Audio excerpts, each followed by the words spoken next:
So once again very good morning and welcome to vlogs with Nitin. आप सभी का स्वागत है एक और नए वीडियो के अंदर। और आज मैं फिर से अपने घर की छत पर हूँ और अभी लेकिन सुबह नहीं हुई है, अभी बज रहे हैं दोपहर के 1, क्योंकि आज सवेरे से क्लासेस वगैरह लेने के बाद फिर और दूसरे भी बहुत सारे काम थे, तो इस चक्कर में फिर मैं वीडियो की शुरुआत जो है मैं सुबह से नहीं कर पाया।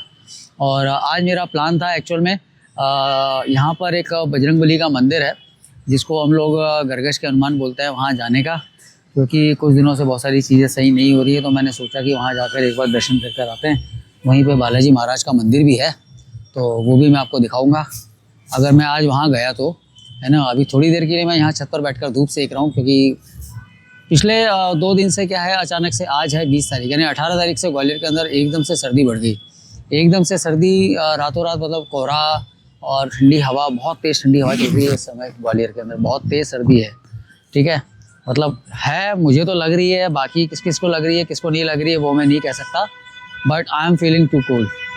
तो यहाँ पर है तो अभी, और मेरे यहाँ पर ये इस तरफ से ये बिल्डिंगें दिख रही है ना आपको, ये बिल्डिंगों की वजह से क्या होता है ना कि दोपहर की जो धूप होती है वो रुक जाती है, तो या तो इस कोने पे आके खड़ा होना पड़ता है या फिर दूसरी जगह पे जाके खड़ा होना पड़ता है, तो फिर वहाँ से हमारे पास धूप आती है। तो बैठे हुए हैं, अभी धूप का आनंद लेंगे, थोड़ी देर आ जाए। और अभी चलते हैं हम लोग थोड़ी देर बाज़ार में चलकर थोड़े से मैं आपको सीन दिखाता हूँ कि इस समय बाज़ार की क्या स्थिति है। ठीक है, चलें। नीचे भाई ने अपना राज कचौड़ी का स्टॉल तो लगा ही लिया है।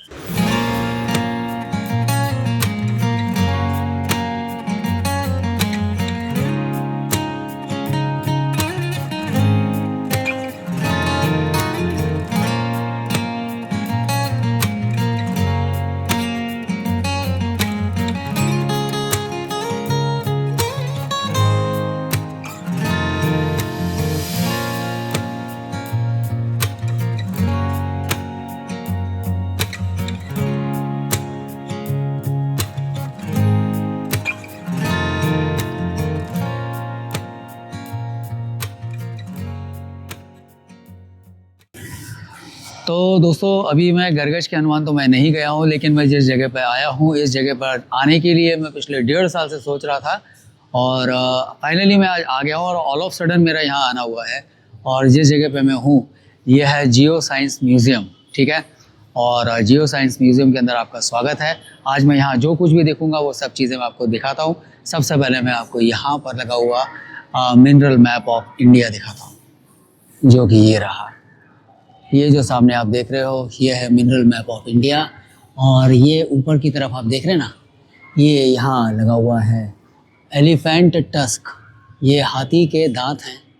ठीक, और ये रहा वो हाथी का इमेज जो पहले के समय में हाथियों के हुआ करते थे, जिस समय हाथी काफ़ी विशाल थे और काफ़ी बड़ा था, काफ़ी बड़ा टस्क है ये हाथी दांत, देख रहे हैं आप। और एक समय था जब इस मार्केट के अंदर चाट की दुकानें, किताबों की दुकानें लगी करती थी। और ये देखिए एक चट्टान रखी हुई है जिसका नाम है जस्पिलाइट। ठीक है, तो ये भी किसी न किसी तरह का कोई मिनरल ही है। और यहाँ स्टैगोडन गणेशा के नाम से जो अभी अभी आपने देखा, जो टस्क देखा है, उसका नाम है स्टैगोडन गणेशा।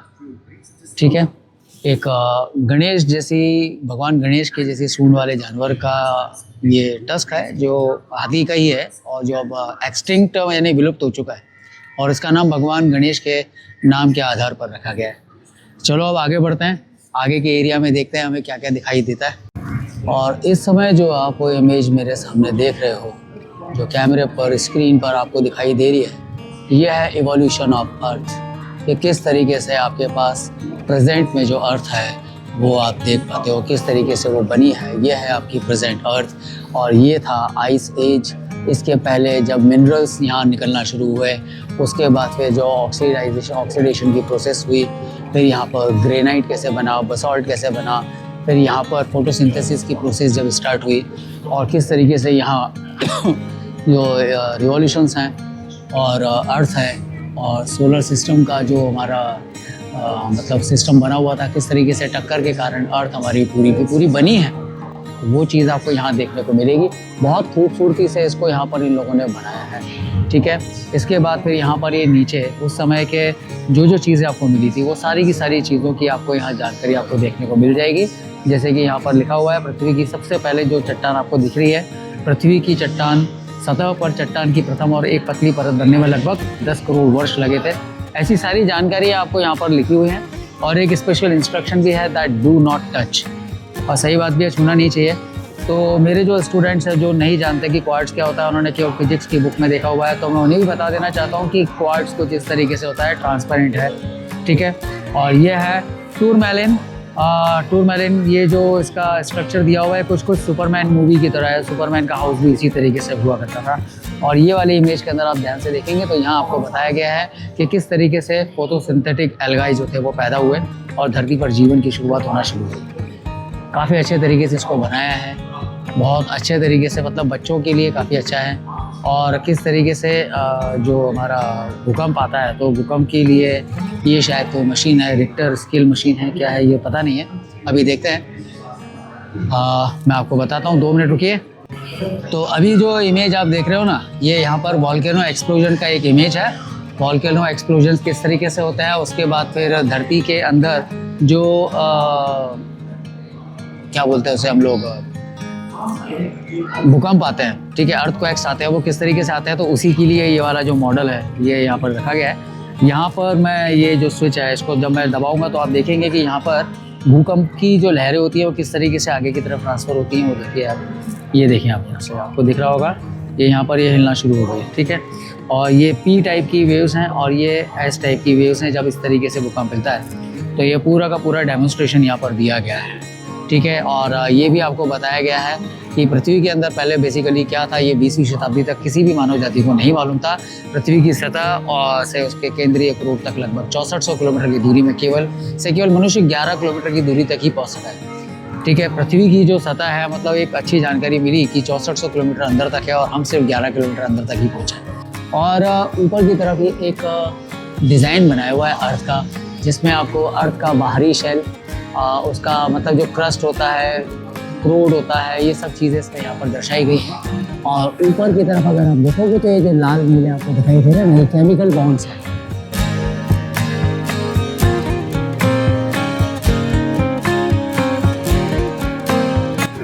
और इस समय जो आप मेरे सामने देख रहे हैं, it is a map of Pangaea. Pangaea जो था एक्चुअल में, जो 7 कॉन्टिनेंट्स आज की डेट में हम लोग देखते हैं, तो वो 7 कॉन्टिनेंट्स जो थे वो एक साथ में जुड़े हुए थे और आज से 27 से 28 करोड़ साल पहले।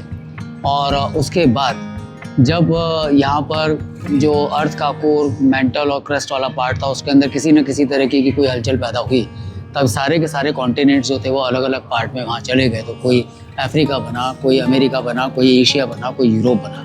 तो यहाँ पर है, और ये यहाँ उस लेयर के अंदर मिलने वाली जितनी भी मेटल्स हैं उन सब मेटल्स के बारे में है। और ये एक डिस्प्ले है जिसको मैंने देखा अभी, और ये यहाँ पर लगा हुआ व्हील है। इस व्हील की मदद से जैसे जैसे आप इसको रोटेट करते जाएंगे, you will get to know that what is there inside the earth's crust.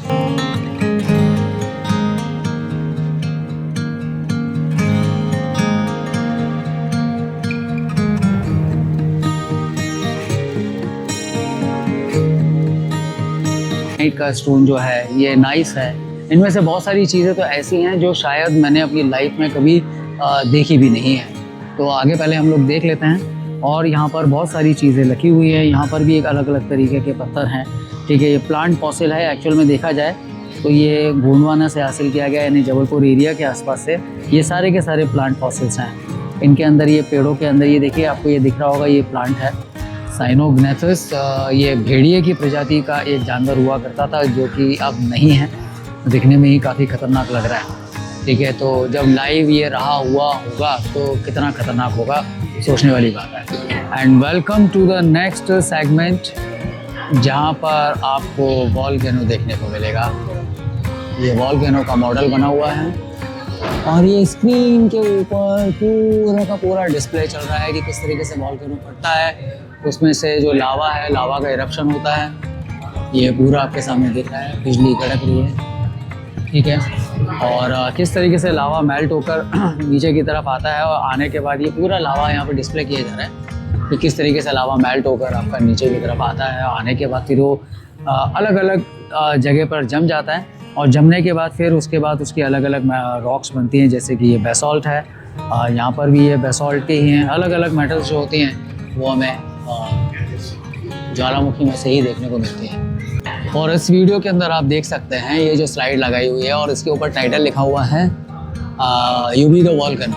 Okay, क्या आप वॉल्केनो बनेंगे, यानी कि वॉल्केनो के अंदर की जो प्रोसेस होती है वो आप यहाँ पर इस वीडियो के माध्यम से देख सकते हैं। ओवरऑल अगर देखा जाए तो बड़ों के लिए साथ ही साथ बच्चों के लिए भी काफ़ी अच्छी और जानकारी यहाँ पर मिल जाती है। और यहाँ देखते हैं कि यहाँ पर कोई कास्ट एक्सकेवेटेड डॉग है, ठीक है, जो कि प्लास्टर वाला कुत्ता था जो किसी खुदाई में यहाँ मिला है। और कहाँ मिला है ये कहीं पर भी नहीं लिखा है, ठीक है। तो ये यहाँ पर कहीं पे भी नहीं लिखा हुआ है, लेकिन काफ़ी अच्छा बनाया हुआ है। हो सकता है उस समय कोई कुत्ता उसको प्लास्टराइज किया। और ये है वो व्यक्ति जिसने सबसे पहले मतलब ज्वालामुखी के बारे में पढ़ना शुरू किया। प्राचीन शहर पोम्पई का निवासी हैं प्लिनी। इनके बारे में हम लोगों ने काफ़ी कुछ पढ़ा हुआ है हिस्ट्री में, प्लिनी के बारे में, लेकिन हमें ये मुझे भी आज पहली बार मालूम पड़ रहा है कि Pliny was the first person who started study about the volcano and who become the first volcanologist. और अब हम आगे की तरफ बढ़ते हैं और अंदर जाने से पहले मैं आपको दिखा देता हूँ कि यहाँ देखें आप, ऊपर ढेर सारी ऐसी चट्टानें लगी हुई हैं। हालांकि ये रियल चट्टानें नहीं होंगी, ये चट्टानें थर्माकोल वगैरह की होंगी, वरना अगर किसी की खोपड़ी पर गिरी तो सर पड़ा। अभी ये जो मॉडल आप देख रहे हैं, मैंने यहाँ पर ये बटन दबाया और बटन दबाने के बाद यहाँ पर ये डिस्प्ले हो रहा है कि नई नई खाइयाँ किस तरीके से बनती हैं, किस तरीके से जो टेक्टोनिक प्लेट्स हैं ये इस तरीके से होती हैं। टेक्टोनिक प्लेट, एक टेक्टोनिक प्लेट ये हो गई, एक टेक्टोनिक प्लेट ये हो गई, किस तरीके से वो खिसकती हैं। आप देख रहे हैं कि वो अपने आप खिसकती हुई पीछे की तरफ जा रही है और आगे की तरफ एक नया जो फॉल्ट है उसको तैयार कर रही है। उसके बाद फिर यहाँ पर देखते हैं कि जब दो टेक्टोनिक प्लेट आपस में टकराती हैं तो किस तरीके से एक नया भूखंड उत्पन्न होता है। देखें यहाँ पर हम देखते हैं, यहाँ पर इसको एक्टिव करके ये देखिए, ये यहाँ पर टकराना शुरू हुई और ये एक नया एरिया ऊपर की तरफ निकल कर आ गया। और इस तरीके से ही यहाँ पर जो होता है महासागर भी तैयार होते हैं और महाद्वीप भी तैयार होते हैं। तो अलग अलग चीज़ें हैं। और यहाँ पर ये भूकंप के बारे में बताया गया है कि किस तरीके से भूकंप जब आता है किस तरीके से वो अलग अलग तरीके का डिस्ट्रक्शन लेकर आता है। ये देखें, ये भूकंप आया तो ऊपर की पूरी रोड नीचे की तरफ धसक गई और नीचे वाली रोड जो थी वो ऊपर की तरफ चली गई। ये देखिए, और अब मैं खुद इस चीज़ को फील करने जा रहा हूँ, ठीक है। आई डोंट नो क्या करना है। मैं बटन दबाता हूँ, यहाँ पर कुछ बटन दिए हुए हैं तो मैं बटन दबा कर एक बार प्रेस करता हूँ। 26 जनवरी 2001 में जो भूकंप आया था, अभी मुझे उसकी इंटेंसिटी मालूम पड़ेगी। और लिखा हुआ है कि आप भुज गुजरात के निकट एक भूकंप जोन केंद्र में है और ये भूकंप आना शुरू हुआ और लिटरली काफ़ी तेज़ी से वाइब्रेट हो रहा है। मतलब जिस हिसाब से भूकंप का ये जो जोन है, मैं पूरा का पूरा यहाँ पर हिल रहा हूँ, ठीक है। बाप रे, अरे बाप रे, काफ़ी तेज रिक्टर स्केल पे है। और ये यहाँ पर आपको रिक्टर स्केल दिखाई दे रही होगी। लिटरली इस समय मुझे जो झटके महसूस हो रहे हैं ना, मैं आपको बोल नहीं सकता, काफ़ी तेज उसमें चल रहा है। मतलब इस समय जब 26 जनवरी 2001 मुझे याद है अच्छी तरीके से कि भूकंप आया था और उस टाइम पे मेरे घर में जो किचन में भगोनी रखी हुई थी वो गिर पड़ी थी। तो जिस इंटेंसिटी का ये भूकंप था, तो अगर उस समय पे जिन लोगों ने इसको फील किया होगा तो अब समझ में आ रहा है कि कितना तेज झटका होने लगा होगा, किस तरीके का विनाश उस समय हुआ था, डिस्ट्रक्शन जो हुआ था वो अब जाके फील होता है। और यहाँ से हमारा अगला सेगमेंट चालू होता है, जहाँ फिर से शायद हमें अलग अलग तरीके के मेटल्स, अलग अलग तरीके के फॉसिल्स देखने को मिलेंगे, शायद समुद्र के बारे में। यार मैं उसके ऊपर मैं खड़ा हुआ और मुझे चक्कर आने लगे, ठीक है, मेरे पैर जो आप चीज़ देख रहे हो ये मेरे पास है एक सबमरीन जो कि ओशनोग्राफिक इंस्टीट्यूशन के द्वारा बनाई गई है।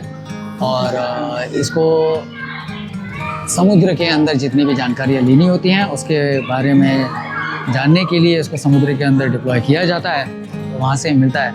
उसके बाद फिर ये समुद्र का लेवल दिखाया गया है, ठीक है। और लहरों पर सवार एक खोजी, यानी कि यहाँ पर एक ये जहाज़ है, जहाज़ के नीचे बहुत सारी अलग अलग तरीके की मशीन्स रखी हुई हैं, जहाँ पर आप देख सकते हो कि यहाँ से ये जो लेयर जा रही है ये ऊपर की तरफ बढ़ती जा रही है, अलग अलग चीज़ें हैं। और ऊपर जाते जाते फिर आप वहाँ जब आप चले जाओगे तो वहाँ पर आपको समुद्र तट यानी कि अपना जो ज़मीन का एरिया है वो आपको देखने को मिल जाएगा। तो जो बोन्स हैं अलग अलग तरीके के, श्रैंकोसॉरस इंडिकस का सीन, डायनासोर की हड्डी है ये जो अभी देख रहे हो ये डायनासोर की हड्डी है, ठीक है। ये डायनासोर का अंडा है, कौन कहेगा ये डायनासोर का अंडा है। और यहाँ इस तरीके से ये डिस्प्ले हो रहा है यहाँ पर कि किस तरीके से अर्थ के ऊपर पहला जीवन जब जन्मा होगा तो क्या क्या घटनाएं वहाँ घटी, ठीक है। और यहाँ पर है जियोलाइट। जियोलाइट एक्चुअल में वो मिनरल होता है जो समुद्र में मिलता है, और इससे पहले के समय में लोग बाग गहने बनाया करते थे। देखने में ही काफ़ी खूबसूरत है, आप देखें।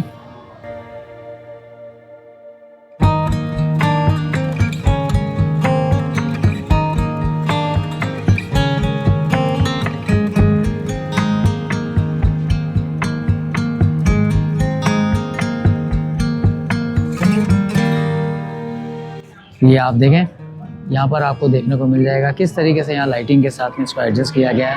ये पर्पल कलर का कोई मेटल है, ठीक है। ये थोड़ा सा वाइटिश है जो सामने दिख रहा है, और ये लाइट पर्पल है। इन्हीं से स्टोन्स बनते हैं जो हम लोग स्टोन्स पहनते भी हैं, ठीक है।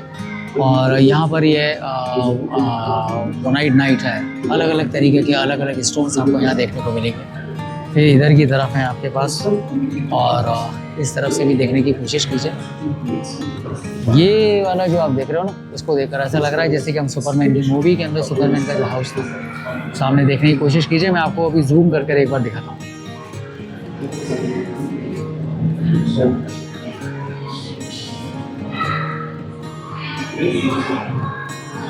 दिख रहा है आपको? और यहाँ पर आपको देखने को मिलेंगे भाई डायनासोर के फॉसिल्स। ये एक डायनासोर का फॉसिल ही है, ठीक है। ये रखा हुआ है, ये डायनासोर का ये अंडा रखा हुआ है। ये जो आप देख रहे हो डायनासोर के अंडे ही हैं, ठीक है। ये दिखाया गया है कि एक डायनासोर का छोटा सा बच्चा है जिसको सांप खाने के लिए आ रहा है।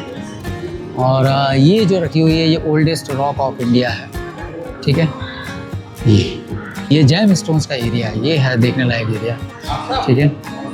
ये अगर आप देखें तो यहाँ अलग अलग तरीके के जेम्स यहाँ रखे हुए हैं। ये कुछ ऑर्नामेंट्स बने हुए रखे हुए हैं, ये यहाँ जो आप देख रहे हैं, ठीक है। और ये उनके फिनिश्ड फॉर्मेट है, और ये भी उनके फिनिश्ड और रॉ फॉर्मेट्स का कॉम्बिनेशन है। और ये कलेक्शन है डॉक्टर आर विश्वनाथ कारंत का, जिन्होंने उसको यहाँ दिया है इसके। और ये डीएनए और आरएनए का मॉडल है। ये वाला जो आप लेफ्ट में देख रहे हो ये है डीएनए, और जो राइट में आप देख रहे हो ये होता है आरएनए। तो इस तरीके से हमारा डीएनए और आरएनए भी हमारा बॉडी के अंदर चलता रहता है, जिससे कि हमारे जेनेटिक्स एक जनरेशन से दूसरे जनरेशन में ट्रांसफॉर्म होता है, ठीक है। हालांकि एक बात मानना पड़ेगा, जब गवर्नमेंट अपने हाथों में किसी चीज़ का डिसीजन लेती है तो शायद जगह के रंग रोगन सब बदल जाते हैं। क्योंकि एक समय था जब यहाँ पर गंदगी पड़ी रहा करती थी, यहाँ किताबों की दुकानें लगा करती थी, चाट की दुकानें लगा करती थी। लेकिन आज की डेट में यहाँ पर बहुत कुछ चेंज हो गया, बहुत सारी चीज़ें अब चेंज हो चुकी हैं। ये खोपड़ी है भाई किसी डंकेलियोस्टियस खोपड़ी, ये मछली है, ये मछली की खोपड़ी है, देख रहे हो आप? मछली की खोपड़ी का फॉसिल है, कितना ज़बरदस्त है। कोई कह सकता है, ऐसा लग रहा है जैसे पत्थर का। ये मतलब अगर ये उस समय की मछली है तो उसका जबड़े का आप जो चौड़ाई है वो देखकर आप आइडिया लगाओ कि कितनी खतरनाक मछली रही होगी।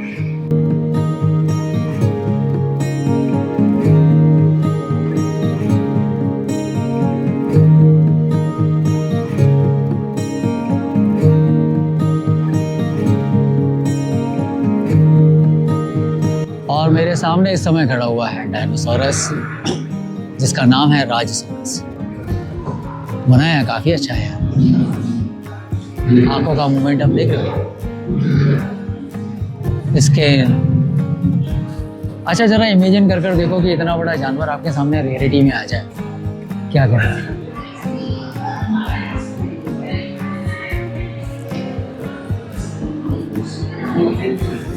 काफ़ी बारीकी के साथ इसको बनाया। यहाँ पर ये डायनासोर के बारे में जितनी भी जीव प्रजातियाँ उस समय में हुआ करती थी, एक छोटी सी प्यारी सी मिनिएचर आर्ट बनाई हुई है। सभी तरह के डायनासोर्स आपको यहाँ पर देखने को मिल जाएंगे। तो आप अपने बच्चों के साथ में यहाँ पर ज़रूर आइए, उनको काफ़ी आनंद आएगा यहाँ पर देखने में। यहाँ अगर तरह तरह की चीज़ें हैं, मतलब जिस तरीके से यहाँ समुद्र को बताया गया है, पक्षियों को बताया गया है, जानवरों को बताया गया है, पेड़ पौधे बताए गए। और अभी जिस सेगमेंट में मैं खड़ा हुआ हूँ यहाँ पर आपको होमो सैपियंस से लेके आज तक का इंसान जो है वो आपको दिखाई देगा कि इंसान की जो इवोल्यूशन हुई है वो किस तरीके से हुई है। मेरे ठीक सामने इस समय एक स्क्रीन है, उस स्क्रीन के ऊपर होमो सैपियंस जो हैं वो दिखाई दे रहे हैं कि किस तरीके से वो खाना खाया करते थे, पानी पिया करते थे और किस तरीके से उनका इवोल्यूशन हुआ है। ठीक है, यहाँ पर ये अलग अलग तरीके की कुछ खोपड़ियाँ हैं, पता नहीं कि ये ओरिजिनल हैं या आर्टिफिशियल हैं। जहाँ तक मुझे लग रहा है यार ये आर्टिफिशियल है। ये ऑरेंगूटन का पंजा है, ये गिबन्स का हैंड है। गिबन यानी ये होता है इस तरीके का। ठीक है, ऑरेंगूटन एक बड़ा बंदर होता है। ये चिंपांजी का पंजा रखा हुआ है, इधर ये गोरिल्ला का पंजा रखा हुआ है, फिर ये मैंडल बबून जो होता है, ठीक है, उसका पंजा है। ये स्पाइडर मंकी जो होता है उसका पंजा है। ठीक है, अलग अलग तरीके से सारे के सारे फोटो यहाँ पर आपके सामने लगे हुए हैं। जो मैं ऑरेंगूटन आपको बता रहा था वो ये है, गिबन आपका ये है, ये आपका मैंडल बबून है। बबून मांसाहारी भी होता है। ठीक है, ये है आपका स्पाइडर मंकी, ये है आपका टार्सियर्स, रिंग ट्रेल लैम्यूर, अलग अलग। और ये यहाँ पर अलग अलग तरीके की स्कल रखे हुए हैं। ये इंसानी खोपड़ी है, ये चिंपांजी की खोपड़ी है, ये जो खोपड़ी है ये आपके पास गोरिल्ला की है। ठीक है, ये ऑरेंगूटन की है। ठीक है, और ये है उनकी हिप्स। ये अलग अलग तरीके के इंसानों की लेकर जानवरों तक की हिप्स और उनका जो बैकबोन होता है उसके बारे में। ठीक है, इधर भी ये मानव खोपड़ी की अलग अलग तरीके की खोपड़ियों के अंदर जो अलग अलग एवोल्यूशंस हुए, ये इनके बारे में आपको यहाँ देखने को मिल जाता है। अलग अलग एजेस में जिस तरीके से जैसी जैसी इंसानों में चेंजेस आते गए, वहाँ पर उनकी खोपड़ी उनके शरीर में भी चेंज आते गए। ठीक है, तो वो दिखाया गया है यहाँ पर। अब हम लोग यहाँ से निकलेंगे बाहर, क्योंकि अब यहाँ पर ये लास्ट सेगमेंट है। फाइनली आज 1.5 से 2 साल बाद में इस सेगमेंट के अंदर मैं आ पाया।